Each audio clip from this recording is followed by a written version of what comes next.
You're listening to the AI Moment with me, Jonathan Wagstaffe. Me, Danny Denhard. And now, what are we going to talk about today? Today, we're going to answer a mailbag episode. And the question that was posed is, what are our team members going to lose when we outsource more work to AI? It's a really interesting question, Nan, because this talks to one of the things that you often raise, and it's very important, and it's the second order effects of what we do. So not only the thing that happens that we kind of know is going to happen, but then what are the things we maybe don't know are going to happen, and they come on beyond us. So talk us through it, Dan. Yeah, the way I explain it to business owners or C-suite leaders, and it comes up a lot in the coaching that I do. There's a lot made around AI abilities, and we've said how good it can be, and we've also said what the average of average it is. And I think a lot of people, and it's proven now, that are doing and are using AI and just cognitively offloading it to think and to do things that maybe it's impacting us and having this knock-on effect on a team. So whether people can think deeply, they can write and communicate effectively, whether they're actually disconnecting from their colleagues. And some studies just proven that people are starting to trust AI more than their colleagues when they're deeply working in it. So I think that there's a huge area in that. What's your sort of take, Jonathan? Where do you land with it? Yeah, I think you're right, Dan. I think there clearly are going to be things. If we're outsourcing some of our activity, and a lot of people are outsourcing quite a bit of their thinking to the AI tool, then there's a couple of areas that certainly one area is that the kind of memory muscles don't get developed as hard. If you're getting the AI to do the cognitive work and write the drafts, you're getting it to solve the problem, and you're not really working with it. And we've talked before about this idea of sheep and lions, and the sheep are the people who just give the AI the question, take the answer, and go with it. The lions are the ones who push back and do the backwards and forward and strengthen their thinking.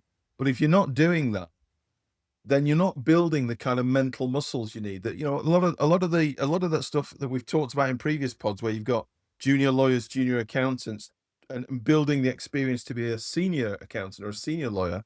That's about writing those drafts, thinking through the problems, structuring the arguments, spotting the weak points, spotting the strong points. And if you get an AI to do all of that, then you don't build that mental muscle. So there's other things to talk about, but that's certainly one of the areas I think we get to straight away, isn't it? Yeah, no, top of my list was definitely the muscle memory that it either creates or erodes. And it's definitely something, critical thinking is something that makes most people unique, as in the people who specialists that you work with, or these consultants that are often brought in, the way that they shape how to think and the output that they have, because they thought about it deeply and critically and have that expertise and that gut feeling, often makes them stand out versus the others. We probably won't see any of the ripple effects for a long time, as in we won't see the true effects on the business line for a while, because of things are getting done, OKRs are getting ticked off, etc. So I do think there's that. A little personal story, I've said it a few times before, but I write to think.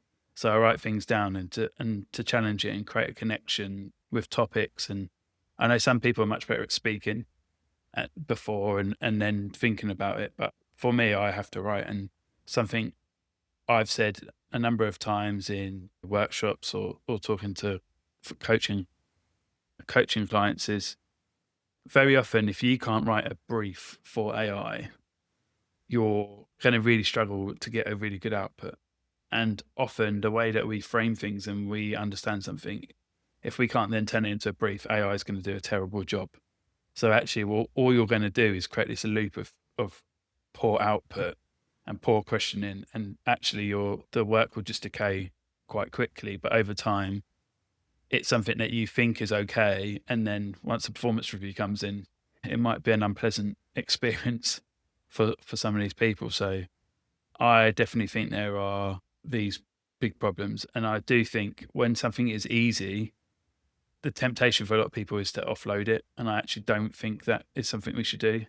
And then hard problems are something that might be a way for you to collaborate and question your thinking in the way you're shaping the argument, versus just offloading it. Because if you can't get the simple things right, you're never going to get the hard problems right. And that's what makes your career, in my opinion.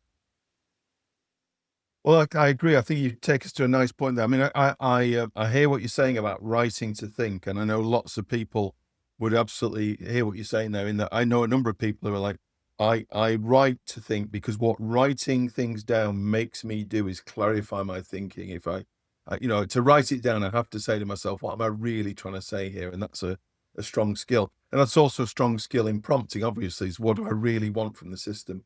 But I think the other that takes us to another point, which is if you are doing that, if you are writing down your plan or your thoughts, and maybe you're redrafting it a couple of times, and then you take it to colleagues, you've got real ownership. You thought the problem through, and you've got real ownership of that problem. You're able to discuss it with them confidently, and defend the position or propose the position. And I think again, if you're just putting the question into Claude or ChatGPT and it's giving you an answer, and you're taking that to your colleagues, you're probably less confident defending it, and you're probably less inclined to defend it really, because the quality, your quality investment, mental investment in it isn't there.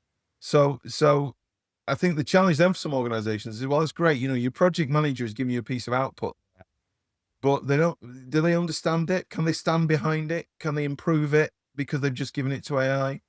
Maybe, maybe not. So I think not only is there the question of not building the mental muscle, as we talked about, the muscle memory, but also there's the actual not owning things as much, not owning the ideas or the proposals as much as we might have done if we developed them from scratch or developed a group. And an extension to that is I think there's a lot of dilution to trust that instantly makes people wonder what you've done, how you've done it, and some of your decisions. So in a workspace, especially at a management team level, or you own your business, and there are people around you who are jump into a conclusion and can't back it. Often just doesn't get backed at all. And yes, there might be a perfectly curated spreadsheet that's spun off out of AI, but if you can't challenge your thinking, or someone challenges it and you can't defend it, that's definitely going to be something that's thrown out. I'll give you a Mark Cuban quote, who said in a recent interview, there are two types of people: people who use AI so they don't have to learn anything, and then there are people who use it to learn everything. And I couldn't agree more with that statement. And I definitely feel like I fall in as a life learner in in quotation marks. I definitely think people who use it to learn everything are going to be the ones that excel. Agree. And I think the other thing we might find, and it kind of builds on the points we've already talked about, is that being at work is not just about completing tasks. Right? Quite a lot of being at work is about the discussion, you know, mentoring you've talked about in the past, shared problem solving, even the frictions that happen in a workplace. And if we all spend our time in our own cells doing things with AI, we may not get those teamwork advantages of people working together and bouncing off each other. And so that we may actually see some short-term efficiency, but in the long term, again, those people are less connected, less thoughtful, and so we lose some of the team stuff that we currently have, maybe. So there's things to think about, I think, from a leadership point of view, and it's a really good question from the person that sent it in to us. It's the magic moments of connections and brainstorming and working together are going to be the things that are going to be missed, and are going to be those areas where you slowly start seeing eroding, like the attention economy. We're going to see this more and more more and more within workplaces. We'll stop seeing those magic moments. We'll stop seeing light bulbs go off, and those aha moments, which are so powerful and unique within your makeup and within your business. Once they start slowing down and going, then you'll really see the impact of AI and outsourcing more work to AI.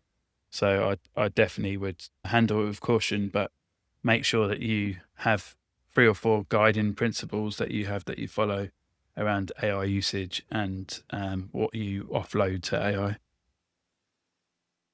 They're interesting challenges. I mean, it's an exciting time, Dan. I think sometimes in the pod, we're very optimistic about what's going on. Sometimes we may come across as quite negative about a development, but I think as a general default position, I'm more optimistic than pessimistic. There's absolutely clear challenges to be faced, and those challenges are evolving all the time. The field is evolving all the time, but it's interesting. It's an interesting place to be working, and if you're lucky enough to work with this stuff and be be challenged in this way. These are really interesting work challenges, I believe. Yeah, for sure. Although I'm trying to be realistic and honing some of the over optimistic views I once had, and I'm still mass into agentic, and I still think I've got high conviction that's going to be a really important shift in the future. I do think many people have to be the drum beaters on right guardrails, right guidelines, creating principles, and actually having real thought around what you're doing and why you're doing it. Because if you're just following the herd and become a very tribal in it, the disconnect is going to happen. It's going to impact your business so quickly. I think we're doing the right thing, as in not pushing people blind and headfirst into AI. Yeah, I think you're right. I think the throughout the history of technology, certainly in the last 40 years, we've taken the new technology every single time, we've run with it, and we've been doing things with it. And I think our questions around security and our questions around privacy have always followed. And people sort of later think, oh my God, we need to be a bit more clever about the security here. And so that's been the story of technology, certainly since the 90s. The challenge with AI is that everything's moving so much faster that the amount of damage that could be done if you don't follow in click with the security and privacy questions, the whole loop is just spinning faster now. So we have to get clever with managing the downsides so we can really take advantage of the upsides. And that's what we're here to help people do. How about that? Definitely. So if you've got your own question you'd like Jonathan and I to tackle, happily drop us an email at ai@dannydenhard.com, or you can reply to any of the newsletters that we send out, and we'll tackle it either on the pod or we can respond to you directly. So let us know your preference, and we'd love to tackle your question or your pondering.